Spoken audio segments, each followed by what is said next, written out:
Hello, everyone. Welcome to Sacred Broken Ground, a conversation on race, friendship, and other hard things. My name is Zari Wilson, and I'll be facilitating our conversation today between two of our amazing pastors, Reverend Charles Mathews and Brent. And we are going to have a great time, a great conversation. But before I even get us started, I would just love to pray for us and just really ask God to have his way tonight. God, we just come to you and we just say thank you so much, Lord. Thank you for this time where we get to gather and talk about reconciliation, get to talk about healing relationships. God, I just pray that you would allow this conversation to bless you and bring you glory. God, I pray that you would open our hearts to be open to different opinions, God, than our own, that we would be in a place to receive. And I just pray that you would bless these men of God who are coming forward to talk about such a hard topic, God. I pray that you would give them the words to speak, would you give them godly wisdom and insight, but also the ability to be vulnerable and to share what you've laid on their hearts. God, we just thank you for this time together as the body of Christ, though we may be in different congregations, Lord. We thank you that we are all family. And I pray that tonight you would just have your way. In Jesus' name, amen. All right. So with that being said, I would just love to give both our pastors the opportunity to introduce themselves. And so with that being said, Reverend Charles, would you introduce yourself first? Yes, indeed. Thank you, Zara. It's a pleasure, meeting you. It's a pleasure to be on this forum. My name is Pastor Charles Mathews, the pastor of Union Grove AMEZ Zion, African Methodist Episcopal Zion Church. It's out of Bear Creek, North Carolina. I thank you for the opportunity. I am a clinical specialist, registered nurse. And so I have that medical background and spiritual background. And I don't know, I don't want to be conceited here and just talk about myself, but I'm just grateful for this opportunity for us to dialogue and to really take a deep dive into this intense conversation that's needed to be had.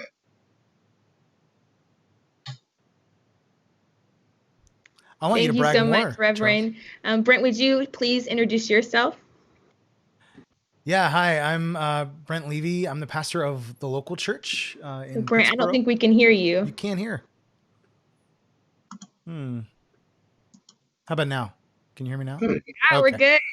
There it is. Weird. All kinds of technical. I'm Brent Levy. I'm the pastor of the local church here in Pittsboro, North Carolina, and I am mostly a pastor.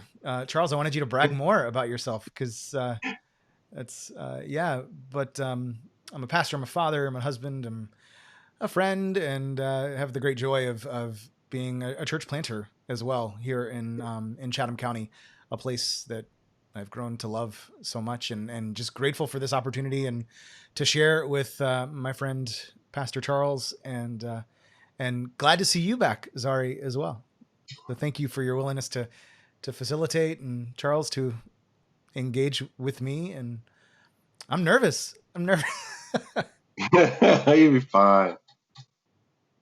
Awesome. Thank you guys so much. And so just so you guys kind of have an idea of how tonight will be going, we have some questions that we've already put together for both our wonderful pastors to answer. But if you guys have questions, we would love to also answer your questions as well. So feel free to put that in the comments, and we will try to get to some of those later in the night. With that being said, we're going to open up with our first questions for both our pastors. And I would just love to hear kind of like your hopes for the evening, but also what is friendship? Well, I introduced myself, so I'll let Pastor Brent go. Well, I think I want to say too, Charles, you and I met, what was it, like 2017? Yeah, it's been like 4 years ago. Yeah, right. That's right. 3 years ago. In Lakeland, Florida. We were at a church planting conference together, and Yeah, so that's where we met, and I called him up. Facebook messaged you, I think, out of the blue, to sort of reconnect, just in the wake of George Floyd's murder, and I've been grateful for Charles's your willingness to be my friend, to pick up where we left off in Lakeland, and see what might happen.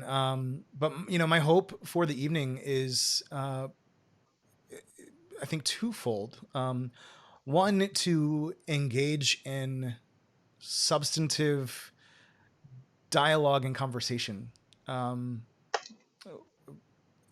that moves us somewhere, that takes me somewhere, that's honest, and that is full of grace as well. I think those two things are vitally important, in friendship in particular. And I think, speaking of friendship, my other hope for the night is that this can be a a beginning, broken ground on which we can build a friendship, not only between you and I, Charles, but our two churches as well. And so that's sort of my hope for the evening, I think. Um, yeah, I'll pause there, and then we can talk about friendship, maybe. Yeah. Do you want me to respond, Zara? Or uh, friendship, you know, I think the foundational word that I would describe friendship is intentional. Mhm. So you know, you have to be intentional in making a call, making forth an effort. It is reciprocating relationship. It's not just one sided. So it's an intention that on both parts that you're working together, and always finding commonality, and then always trying to look across that line and find something that you never have considered. And that's what kind of make friendship. It's not just the, okay, you look alike, we look alike, but that brings you together. But then what grows is that, hey, I like a little bit of something of you that I want to take a little bit of, and I like a little bit of something of you, and you keep pulling off each other. And to me, that's what I define as a kind of a mutual and nurturing relationship that's positive. Um, and it takes time. It takes time to build friendships and relationships, because you're so skeptical of just the world and everything, and you become just family and just the friends I grew up with. And that's my intention today, is that we break through that kind of ground that you're so familiar, so comfortable with, and that comfort would breed ideologies into, subconsciously. You hang around a certain ideology all the time, you don't even know that you're accepting that value system, and you carry with it when you get older, and it reinforces.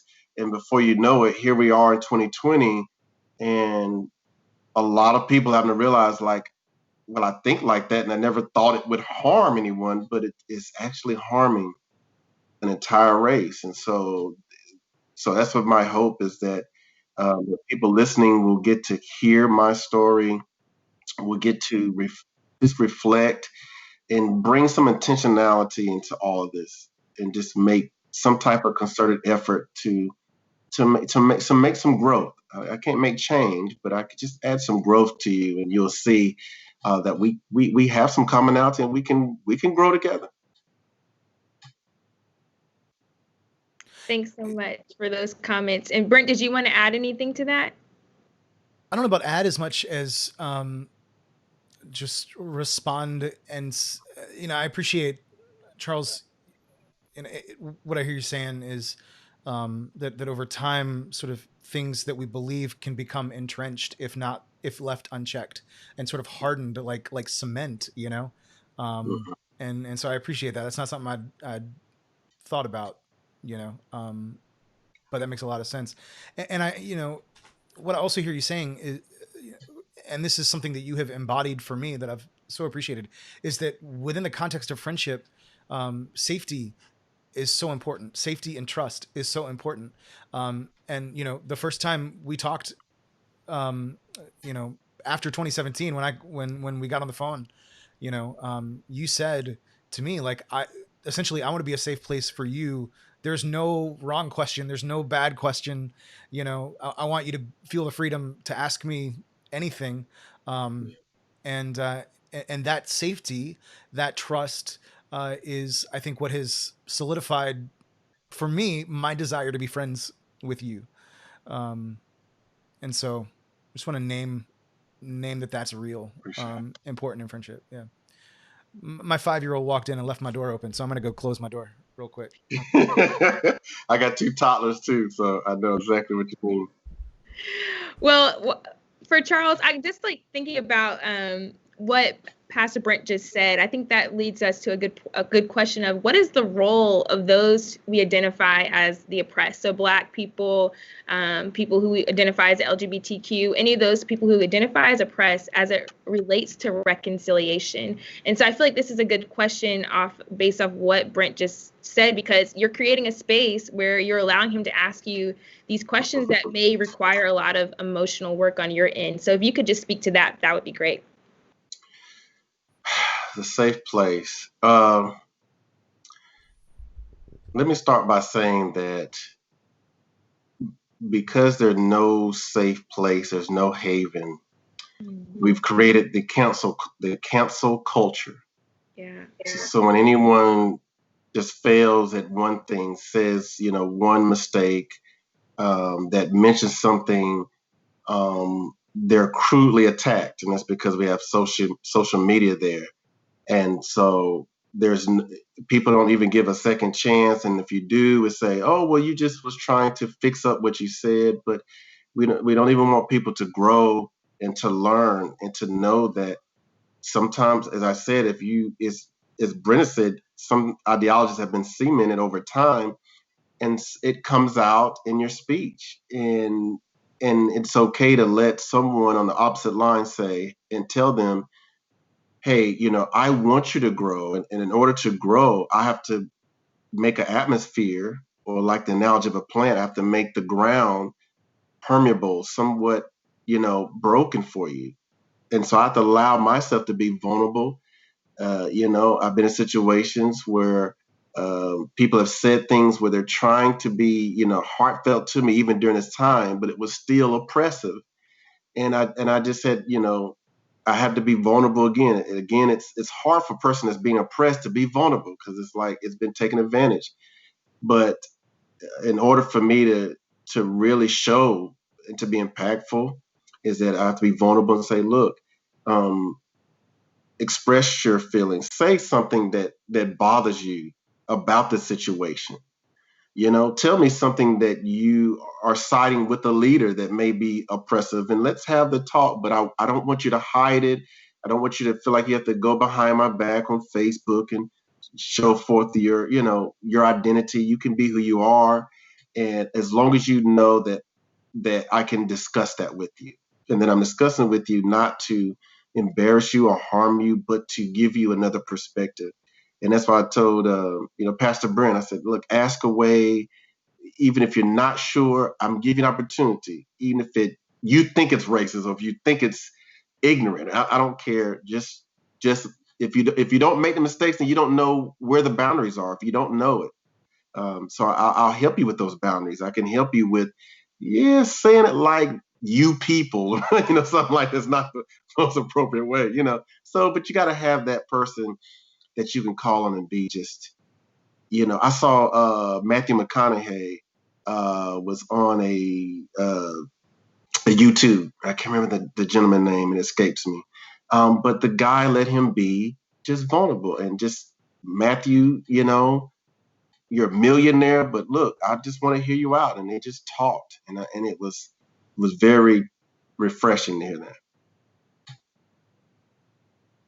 I think I actually saw that as well. But I think that also brings us to another question of just what does forgiveness look like in this season, where we're politically divided, everything is just it's easy to point fingers, especially in the way media shapes things. And it's very much like I'm on this side and you're on that side. And to that point, what does unity look like if we disagree? Pastor Brent, if you want to answer first, that would be great.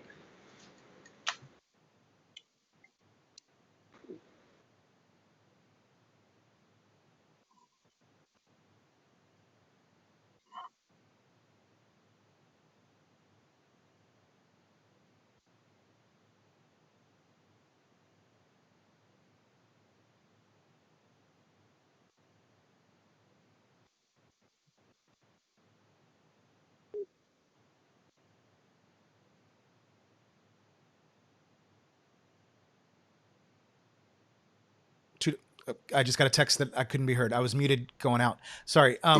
What I said was, thanks, Katie. Thanks, Natalie. Everybody's texting me. I'm gonna start with the question: what is unity and what is forgiveness? Start with unity, I think, because that's easier for me to respond to. I think important to start with what it's not, what unity is not, and unity is not uniformity.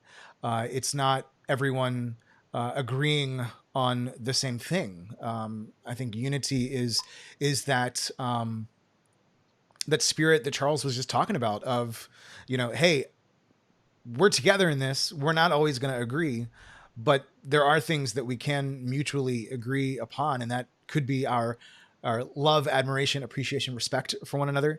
It could be unity around a particular direction of where we're headed, even though we may disagree on how we get there. Unity could be simply a desire, I think, to get to a certain point, not even knowing how to get there. These are all generalities, but I think the important thing is that that unity creates space and leaves room for different people with different experiences and different voices to still be together, not be homogenous in any way, but creates that space, honors diversity, honors particularity, honors creativity, while also moving in the same direction. I think we're all. I am learning. I'm a work in progress and learning as I go. About unity, and so I welcome your thoughts, Pastor Charles. As it relates to forgiveness, I don't. I think again, forgiveness requires empathy, requires humility, requires a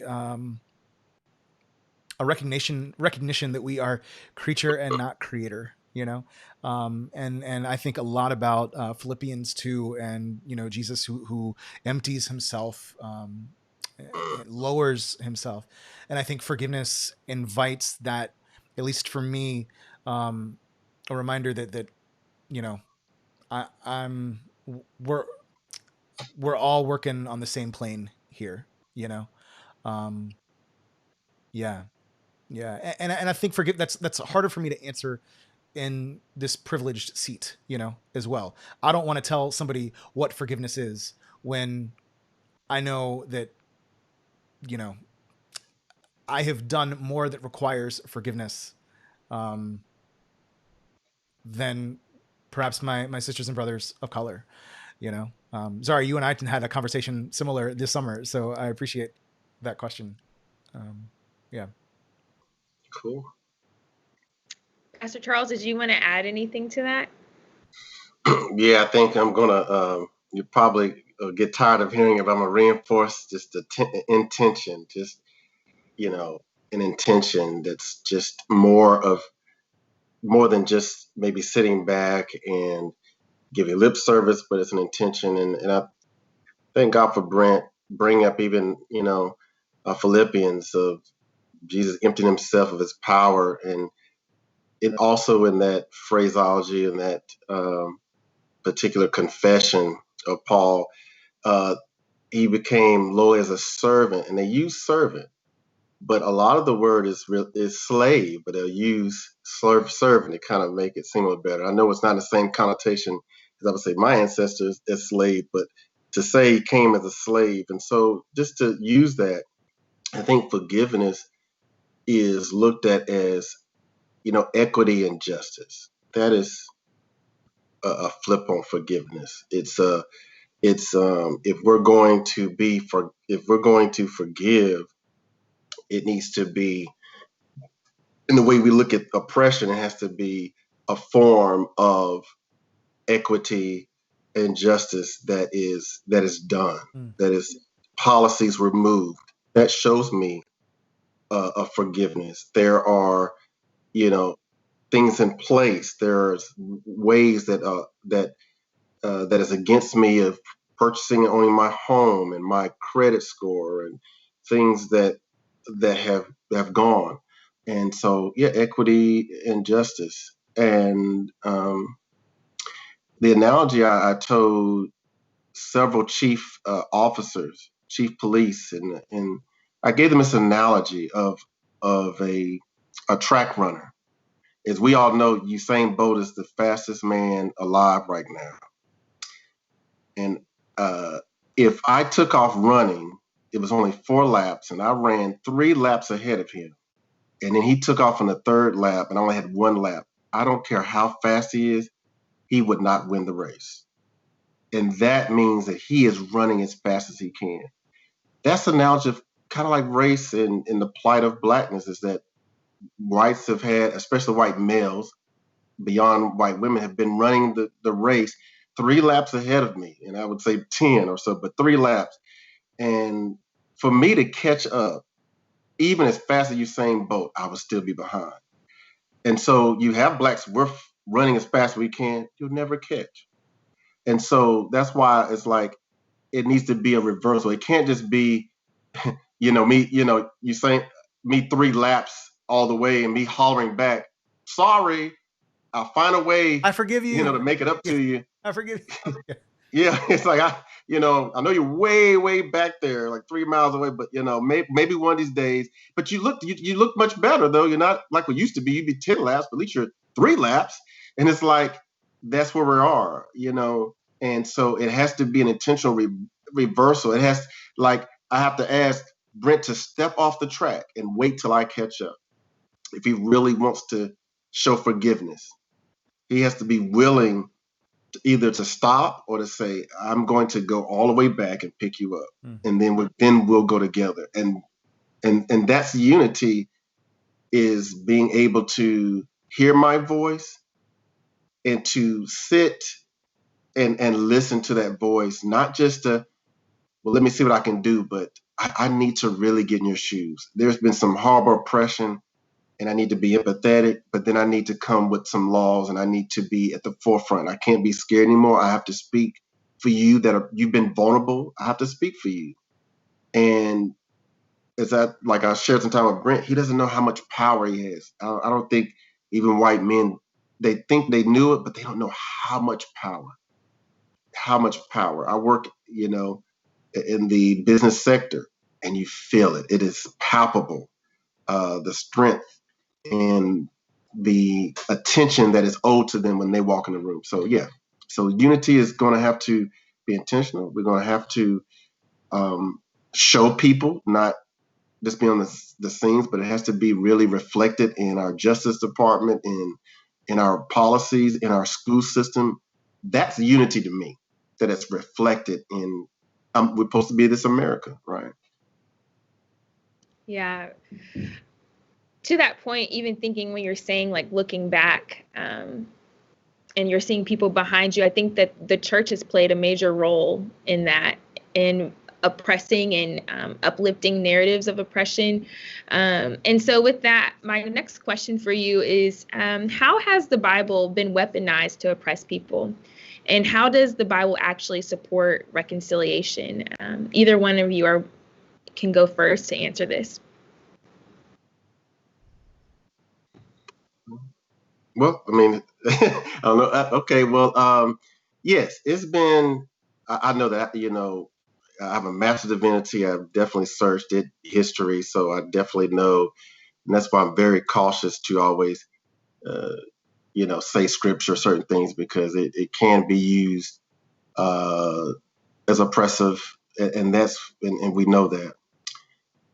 It's been used oppressive because who at that time is literate, who is in power, and even the spread of Christianity is, we really want to look at is not because people were giving their life to Jesus. It's Christian it's really spreaded by brute force of who was in power, who's the emperor, and so when you see the cross, the landscape from from Rome and all the way over, it was in power from Greek or so, so there's a lot of things that it is occurred, and like Brent and I, that's what we're working. I mean, as much as we preach as two people about the Bible, as much as we have to go back and kind of recorrect or just to have those discussions about things. And I'll tell you, just like America,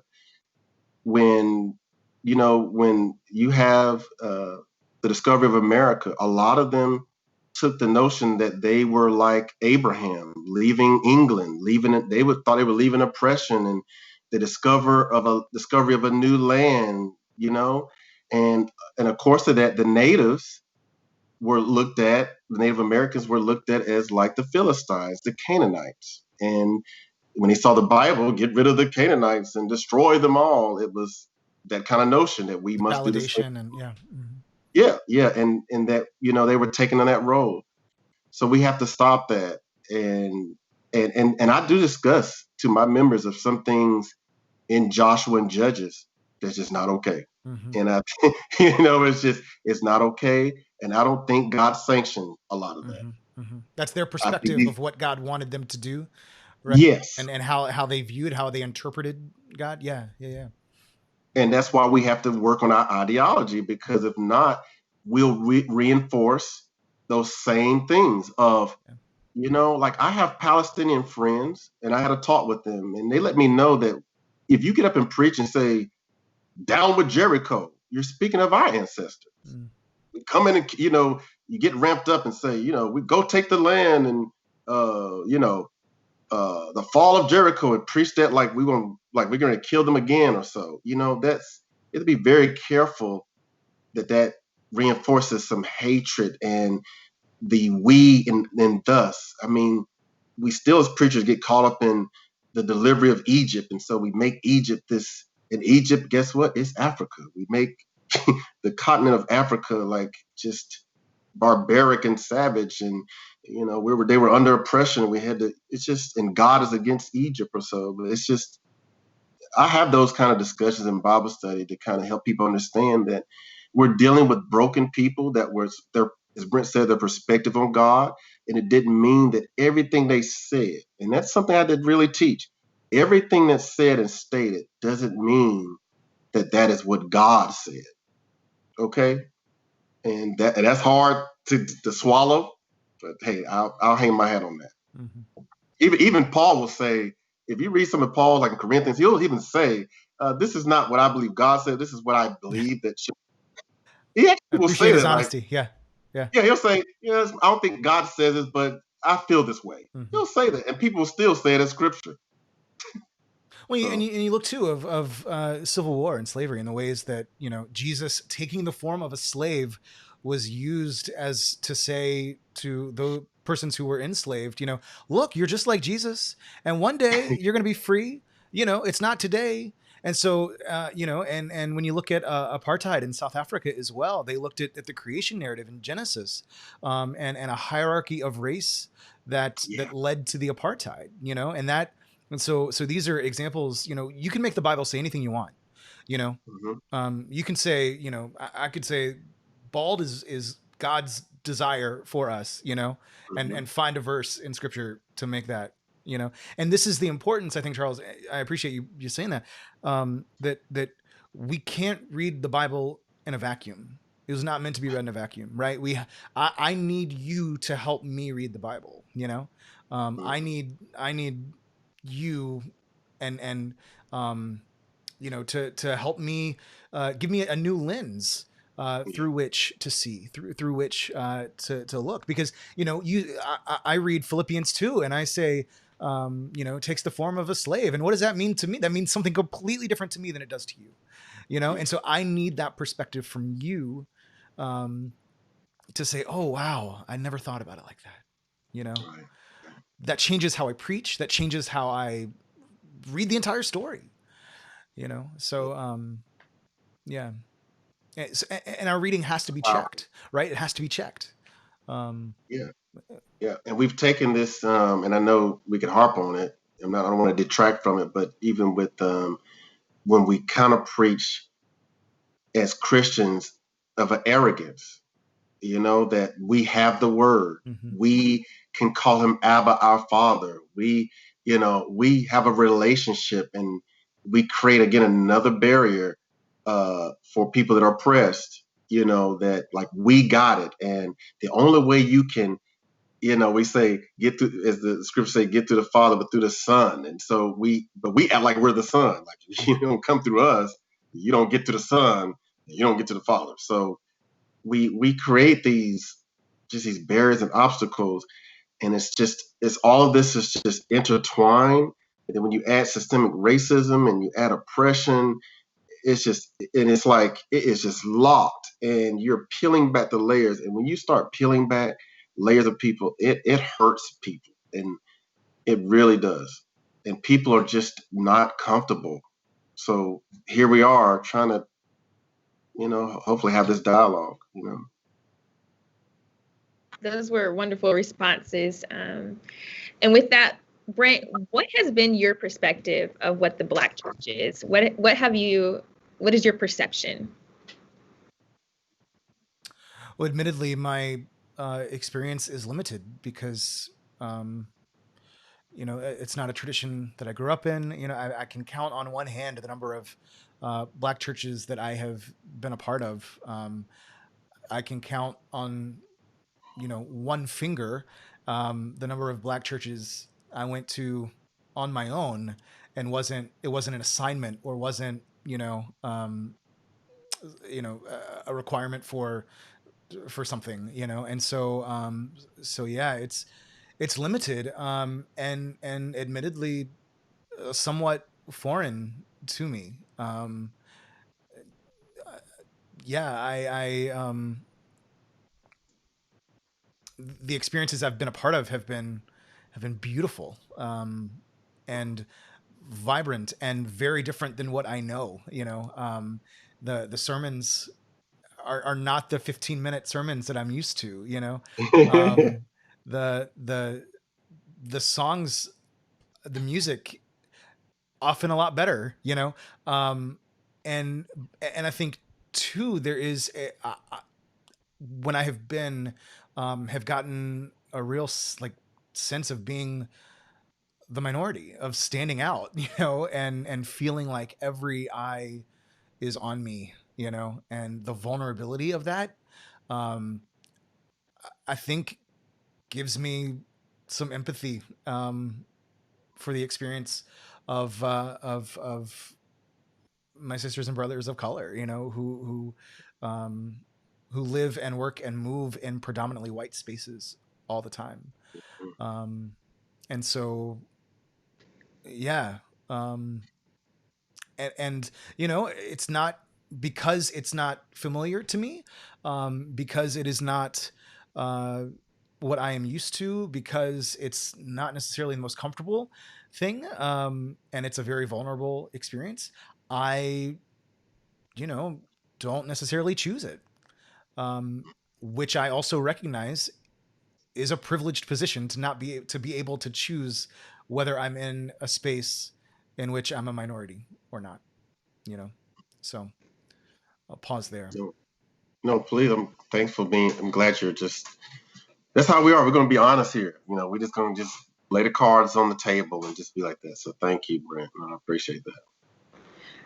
Reverend Charles, I would also like to hear, what is your thoughts on the church that outside of the Black church, like the white church or the contemporary churches? What is your perception? I want to hear that too.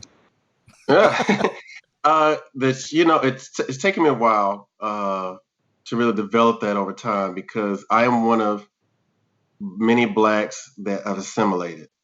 It took me a while to learn what that means. And we were just always taught to be as good as your white counterparts. And we've almost been told that they were the standard.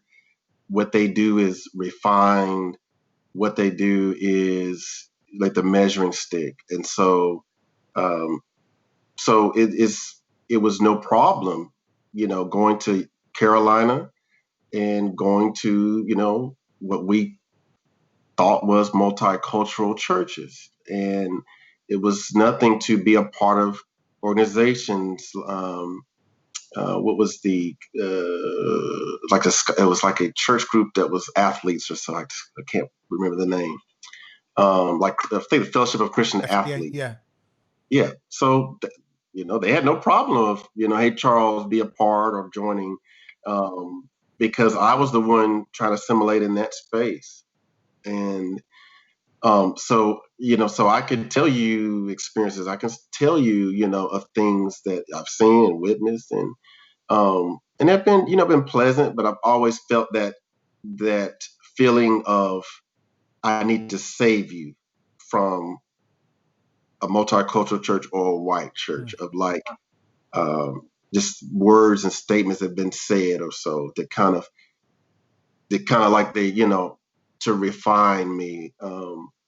So yeah, I've seen that. And then I saw over the course of the last 5 to 6 years, this what we call like hilltop, and that surge of the new multicultural church, which more rock, and we've seen more gospel influenced, even in the preaching style, especially the preaching style.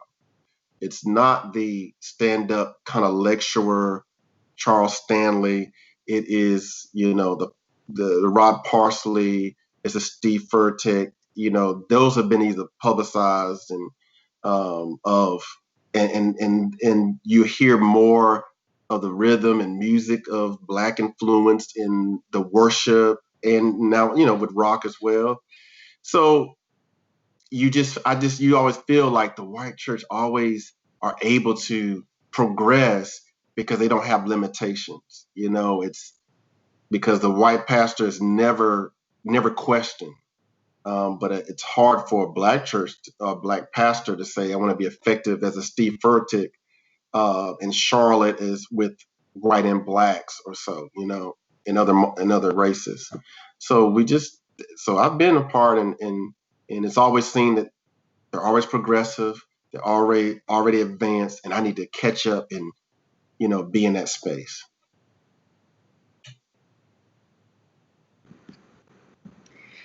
Those are all such good points. I would also ask, are you able to pastor a multicultural church, and what is needed to be an effective pastor? And I would really appreciate if you guys even both kind of define what the multicultural church is. I think that would be really helpful for understanding this topic. I think I'm learning, I think it's one of those, Mm-hmm. I'll know it when I see it, but I'm not there. And I think that question, can I, I hope I can be a pastor to anybody. I know though that I need people like Charles in my life.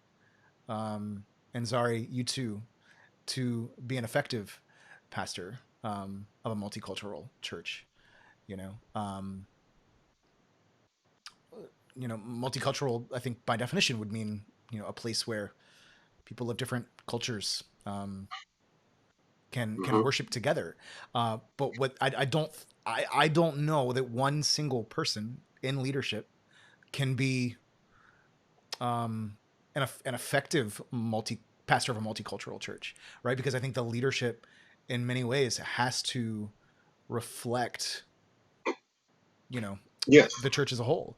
And that requires a decentering, requires a lifting up and making space for other voices, And that's really hard to do. That's Yeah. really hard to do. Well, that's why I get, I hate to cut you off, but I get really, say upset, but, just frustrated when I hear especially predominantly white churches will say, we're a multicultural church. And there's, 5 white on staff, 1 Hispanic, 1 Black. That's it, or, and I'm just like, you can't be multicultural because you have a speckle of, of people in the audience because they're there to worship. That's not multicultural. That's just, they just came to worship, I mean, but, That's really good. yeah, like people in the area, they might be, they might be drawn to something versus you know, the look of the place, the music, or a friend invited, but it doesn't mean you are that is a strong word that cannot be thrown around. Mm-hmm. Yeah. Yeah. And I hope you don't mind me saying this, but I'm just going to throw this out here. I just feel also upset that the world, especially, and I'll be honest, the white world are hesitant and skeptical of addressing Black issues by saying diversity and multicultural. Yes. That's the word. It's like, instead of saying like, no, I'm here talking because I need, whites to address Black issues. We're the ones that have been slaves. We were snatched from our homeland. We're not immigrants that was escaping. We're not immigrants that was seeking a new life. Our parents and they were removed. Our families were, I mean, horrific things have happened, and I need you to address Blacks, not multicultural, not diversity and inclusion. You can't lump me in with Asians, and and you can't do that. About you. Yeah, there's. I mean, and I just, the world has done this. Like lately, it's like they're scared for me to say, hey, what Black issues? It's like, well, we're working on multicultural and diversity. No, I want you to talk to me because, like, I'm the one is severely oppressed. Like, they'll have their turn, but now it's my turn because, like, I need my turn. They'll get their turn. But I need you to hear, and reverse those laws first because in LGBTQ, and I apologize if I'm saying those out of orders. I have a lot of friends that I accept as well, and that we're mutually friends. But your skin color, you can hide sometimes. You can hide your sexuality. You can hide that. Not all can, but you're saying you can't. I cannot hide this. When I come out, when you see me, I don't care how much makeup or clothes, you're gonna see this, a mile away. And I can't get rid of this. So I need that to be addressed, I appreciate that a lot, Charles. Thank you. Yeah, what I'm learning is the ways that can be a distancing, or a euphemism to, in effect, avoid you and your particularity, right? So, yeah, thanks. Man. Yeah, for anyone who maybe listening, Pastor Charles, I would love, or both of you actually, to speak towards what is actually speaking boldly and confidently about these issues look like, and maybe even speaking to how can one educate themselves in order to be a better advocate for issues that affect the Black community.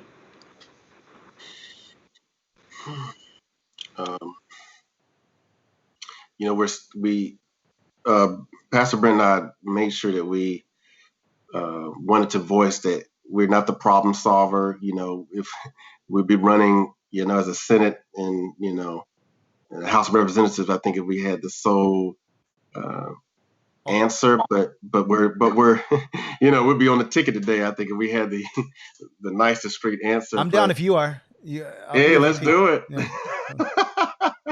Go vote. That's right. Please do. And don't write us in. Don't waste your vote. Yeah. um, but yes, you intentionality. I suggest for any, white person, non-black person, if you want to say, um, is to seek and to find that safe place that you can have the dialogue. I'm not expecting you to repost Black Lives Matter. I don't want to put you in that position that you just don't feel comfortable because you just, this is just a weird place you're in, but I think if it starts with us, if it starts with me, it starts with my church, that we're opening up our doors to have those discussions and to give you certain books like, by Michelle Alexander, The New Jim Crow Laws. I have a plethora of books to start from that you can start reading and educating yourself, and then coming back and saying, Charles, I saw this. Is this really true? And having that conversation. So it's going to just take that role to find, and all of us do. You have people you grew up with. There were Black folks that you had school with, and that it's okay. I've had another white pastor that said, Charles, man, I never knew you felt. He's a pastor in Lynchburg. He said, I never knew you felt like that. Or, he's like, there's plenty of times I was riding without my license and I got pulled over and I was okay, go home. And I never know that you would feel like impending doom if you were caught without your license. And so I share that with them. And we've been in school, high school, and never knew that you felt like that.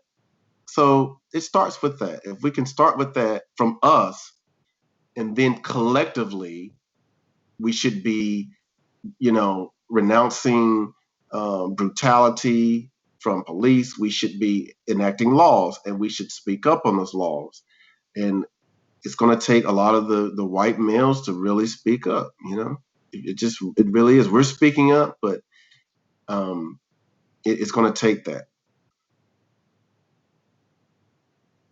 We have some good questions coming into the comments. And I think this question is directed towards Brent. She's asking, what is your church doing to reach all people that are not like you? And I think I want to also tie this in with Sarah's question. She says intention and openness don't seem like they're enough. And so, what are some ways we can effectively bring people together? And so I'll leave the first part. Pastor Brent, if you want to speak to some of the things that the local church is doing, and then if you guys both kind of want to tackle what are some ways to bring people together, that would be great. Well, thanks for that question, Ann and Sarah. What is the local church doing? I think step one has been that awareness, that realization that it's not whatever this is not enough, and reckoning with that, prayerfully discerning what's next, confessing and repenting for the ways that we have reinforced have named that we are inclusive while also not necessarily living in a way that models that faithfully. And I often say that our core values, one of which is inclusivity, is aspirational. That it's something that we are working toward leaning into with hope that God, the Spirit of God, is continuing to nudge us. And so that whole, awareness, confession, repentance has been a first step. And then also, things like this conversation tonight, me picking up the phone with a lot of, of encouragement from Zari, frankly, in conversations that we had over the summer when Zari was one of our Duke interns. It has been big for me, nurturing a friendship with Charles. Like I said, to hear his perspective, to be corrected, to be challenged, is what I need.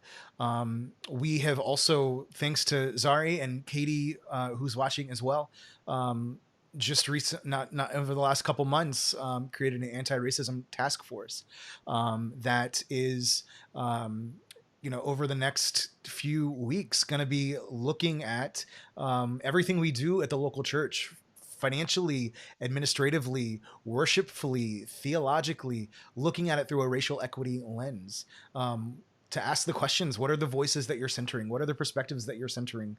And essentially an audit, so that we know where our holes are, and what we need to do to take steps to live into a just, equitable, anti-racist world and community. And so that's happening now. We have also um, uh, have a book club where we read Stamped from the Beginning by Dr. Ibram Kendi, and had substantive conversation about that. We brought in CORE, Chatham Organizing for Racial Equity, to help facilitate that conversation, knowing that on our own, it wasn't good for us to just have an insular conversation. We wanted somebody who knows and speaks racial equity to help lead us and facilitate that conversation. And my hope too, like I said earlier, is that through a friendship and a partnership with Union Grove, we might create some intentional friendships and partnerships that will change us, and ultimately we hope be a witness. I hope be a witness to the community of what's possible. And so I would name, those things as ways that we are moving in that direction. It's aspirational. We're not there yet, by any means, but we're a lot closer than we were in March. Thanks be to God. And yeah, I'll pause there. Awesome.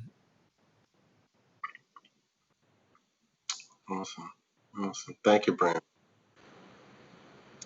Yes.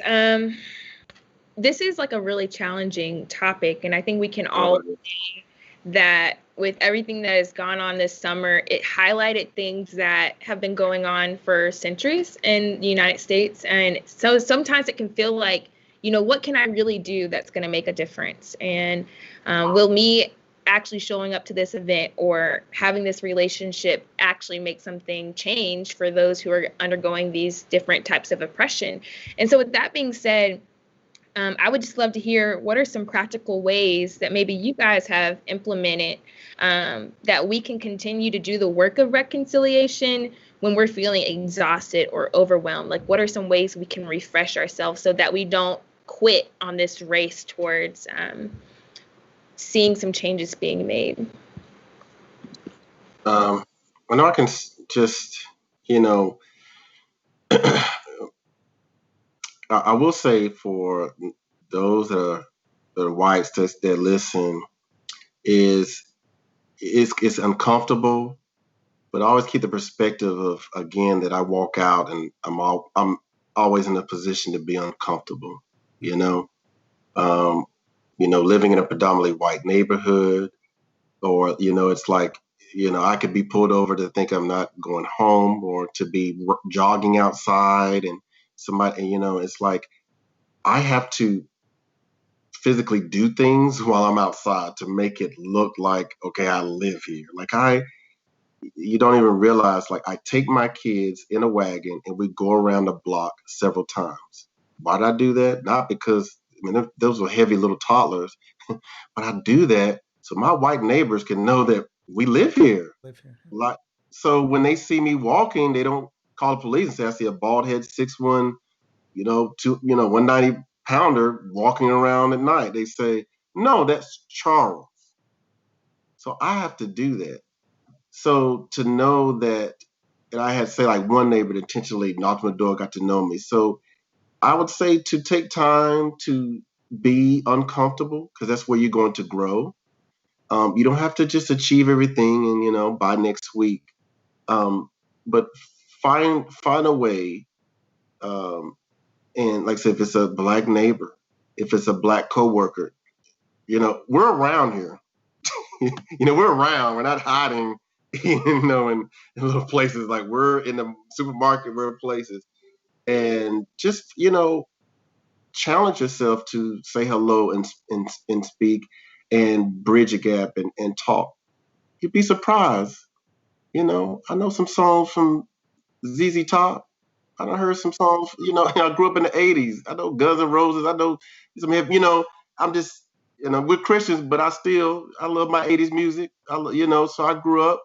I've listened to Van Halen. So take the time. You might find like, wow, like, yeah, me and Charles got some commonalities, and let's grow from there.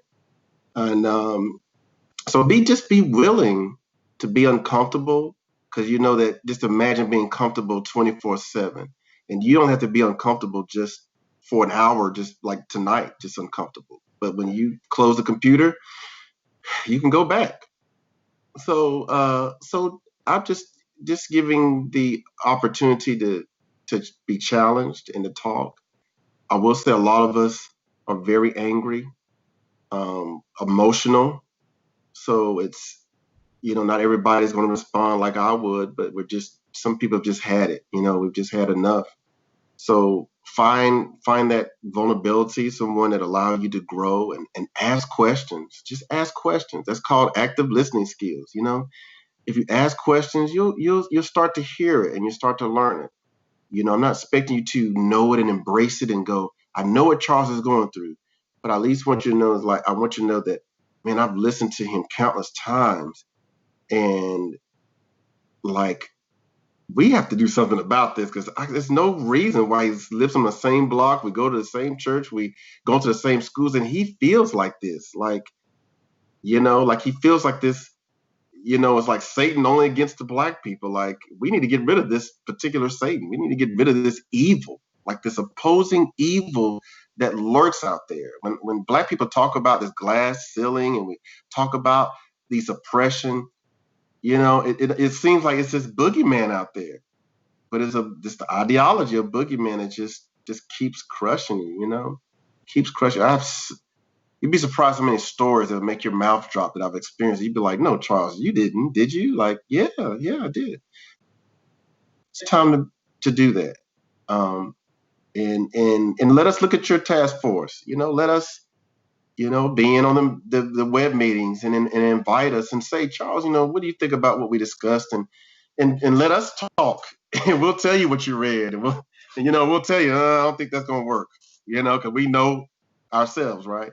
So, Katie, are you getting this? Are you? it's hard, but ask and say, yeah, and so that's it. That's what I have. I don't want to take over that question, but just. That's excellent. I think that would be so cool to see your church come and help in leading the way, because who better to share on the experience than someone who's living it. So I really hope that you guys will get to do that. Brent, did you have any thoughts about, like, as a white person, it's like you had said earlier, it's easy for you to kind of, like, a privileged stance to not go to a black church or those kinds of things. So, like, how do you see this issue? Because it's something that you could easily turn yourself away from. How have you pushed yourself to stay engaged in this fight?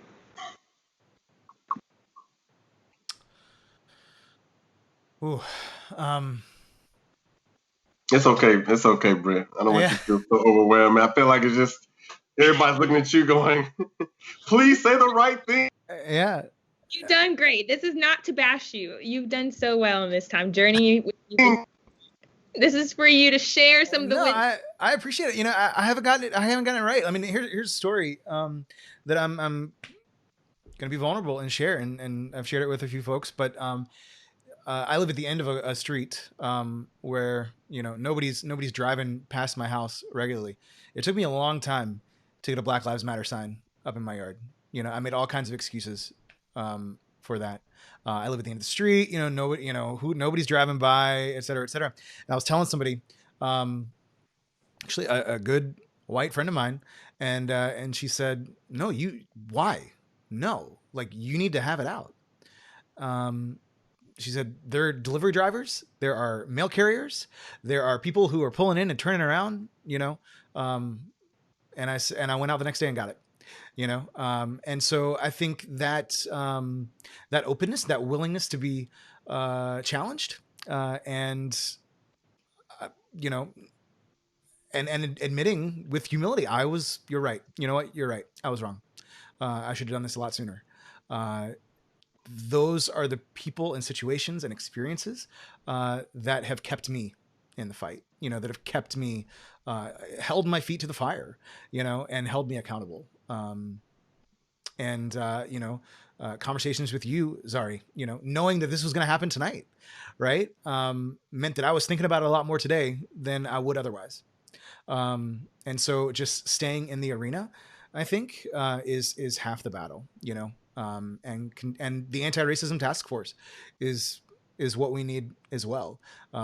This racial equity lens is what we need. I've gone out and purchased, some books with liturgies and prayers from oppressed people,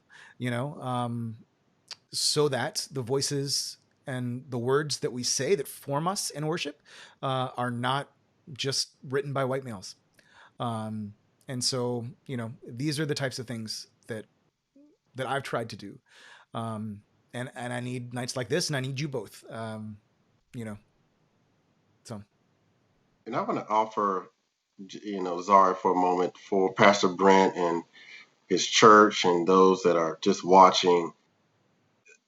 All of this, from COVID, from the racial tension, that on the flips, on one side, it's the worst time, but it is a powerful time, because I believe that there is no other generation that is equipped to try to handle this.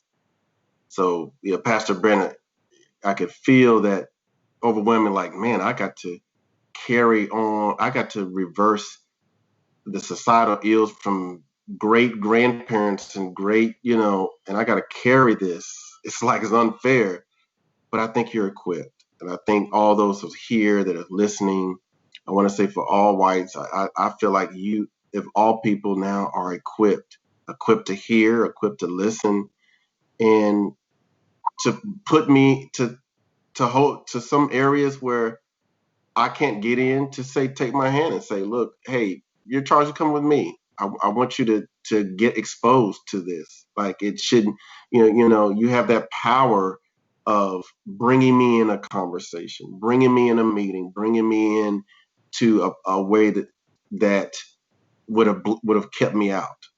And that's the power that you have. So I'm grateful for this generation. I don't. It has to be hard. I couldn't imagine us, a black race, to oppress so many people and then having to have that discussion, because it has to. It could go against every feeling of, and it can make you think that you're bad. And I don't think you're bad. We just think that systemic racism is such an undercurrent that is subconscious and, there's direct, that it's just been embedded. And so it doesn't mean that you're a hateful or harmful person, that, oh man, I got to fix myself. Take time to grow. And maybe we don't see the full effects in our generation, but we're hoping that generations after will start to see, like, what Brent and my father Brent and my father Charles did. I am products of that. So we're just laying the foundation, and we're having to build. We have to tear up some broken ground, as we're talking about today. I'm just really excited for what this relationship is going to look like for these two churches. I've never seen something like this done, and I think it's powerful, and for genuine relationships to start. And I think you guys are both doing such an incredible job leading from your positions as pastors to show the congregations what that looks like. And so with that being said, what are y'all hoping for your congregations to take away from this talk tonight, with the relationship you're hoping to build here?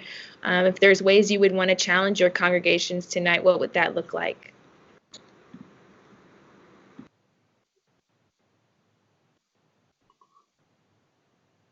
Sorry, who do you want to go for first? You have to help us. I mean, you can go first, Pastor Charles. Oh, wow. I would like my church, I feel like Pee-wee's Playhouse with the buzzword intentionality. Everybody goes It's a good crazy. word. It's a great word. I'm dating myself too, right? Um, to offer a safe space for any white person that is trying to understand. Offer a safe space. Let them make mistakes. Be willing to allow them to say things that may be perceived out of ignorance, but that's just a thinking and a perspective, and it does not mean that perspective does not mean that they're trying to continue the oppression. It just means that's what it is, and that they're going to learn. So that's what I asked my church, and I asked my church to to actually tell people, hey, like I told Brent, hey, you can ask me anything, because some whites are just very afraid now. I've had so many coworkers said, I didn't know how to talk to you about this, and you could feel it. It was like so intense, made me tense. So like, just go ahead, tap friends and just say, hey, I don't know how you feel about everything, but just let you know, I'm here if you just want to talk, and you just want to ask about Black Lives Matter, you want to ask about vote, how I feel about voting, how I feel about, if you just want to ask me, go ahead and ask me. You might feel someone go, I always wanted to ask you this, and it's okay, and let them do that. So I'm asking my church to definitely go out and seek those white friends that you work with, that you have some sense of connection, and just tell them, say, hey, I'm here. Uh, I might be angry sometimes, but I'm willing to be vulnerable, and that's what I'm asking my church to do. And I just want to say thank you for that willingness to be, like we started talking about, a safe place to have those conversations, to hopefully cultivate those friendships. I've appreciated in the comments, Anne has said that this conversation is a great start, and that knowing is half the battle, and yet it's only half the battle. And so and I think we have got, we have a decent foundation, having read, Stamped from the Beginning, having conversations like this, thinking about and being aware of racial equity in the work, but that only gets us so far. And so the challenge that I think we have, church, is to do right by the invitation that's been offered to us, to embrace the awkward and lean into that discomfort, to take steps into that friendship, whatever that might look like. Hopefully at some point it's a meal, when we can safely do that. Maybe it's worshiping together on a Sunday morning, a pulpit swap where Charles preaches and I take my 15-minute sermon to Union Grove. Everybody gets out early. But hey, I can give you 15 you minutes. got 15 minutes? All right. There's less work I got to do. Yeah. I hear you. But yeah, taking advantage of that, to create, to build on this broken ground, and I'm just exceedingly grateful for you, Charles, and your willingness, from that first Facebook message I sent you. Yeah, man, let's do it. Yeah. So yeah. I'm fortunate. I'm very fortunate, and to kind of lead even this small arena. I believe it'll be effective, and just continuing on, and we'll mess up along the way, and we'll just try to recenter, and that's why this is a collaborative effort from not just us two as clergy, but as the laity, the members, for them to kind of, hey, we haven't seen anything, to call us out on it, and to make sure that we could continue to have dialogue, and we continue to work and define. And I think, I like that. I'm analytical at times, and I like to be able to say we increased by 10% or 20% this, to be able to kind of show forth some type of, objective way that we have done. So it'll come. And but here we are. We're starting it, and I think we're on a good start. I think we're on a great start, and I think we just need some other voices to chime in, and to talk. Awesome. Thank you guys so much for your wisdom. We thank you guys for tuning in and just for having a heart to want to be a part of this conversation. And I'm just going to pray for us and pray for this relationship between both churches and all that God is doing. I think it's amazing. And I think that the enemy is not going to like it. Satan's not going to like it because it's powerful. And so, yeah, let us pray together.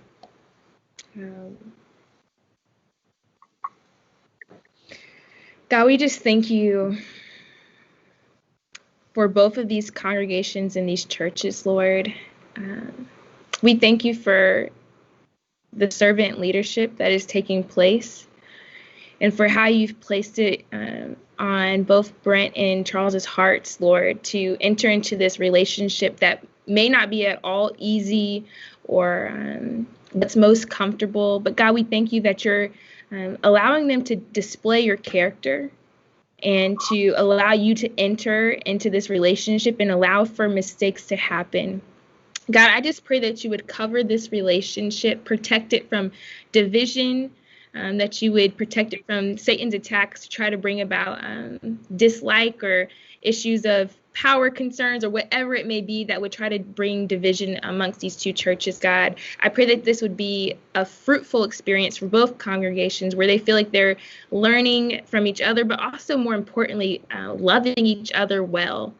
God, I pray that you would allow genuine friendships to happen where people are hanging out with each other, whether that be virtually or in person from both congregations, God. And they're getting to know each other's stories and they're getting to know each other's hearts and what makes them who they are, and that it's intentional and that it's purposeful. It doesn't feel like just a thing to check off a list, but that it would be life-giving. God, we thank you for the ways that Pastor Charles has offered to even step in and to advocate in the anti-racism task force and to offer some wisdom there. God, we thank you for the ways that the local church has already pushed against some of their comfort zones and trying to seek out what it means to fight for a truly inclusive body, Lord.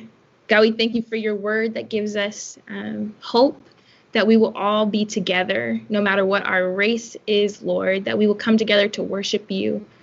And God, I just pray that these relationships would form and be a form of worship to you, Lord, that they would be glorifying to you, God.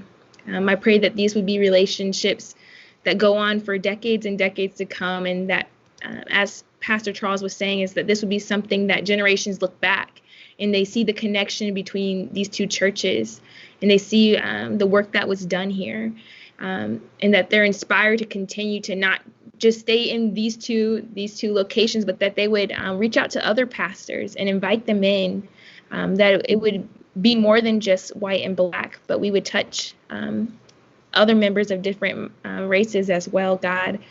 And we thank you so much for all that you did here tonight, God. We know it's just a start, and there's so much more to address, but we thank you that each step matters, even when we feel like it doesn't. God, we thank you for everyone on this Facebook Live, and we pray that you would bless them, give them just peace, and we thank you for all that you're doing and for who you are. God, we thank you so much. It's in your name we pray. Amen. Amen. Thank you guys so much for joining us. Amen. Have a great night. Zari, thank you. Thank you so much. Yes. Good to have you back. Thank you so much. Yes, Zari, awesome. And all Union Grove family and friends, thank you for tuning in. I'm so grateful to be your pastor. Thank you, Brent, man. I really appreciate you. Oh, it's mutual. It's mutual. Thank you. Awesome.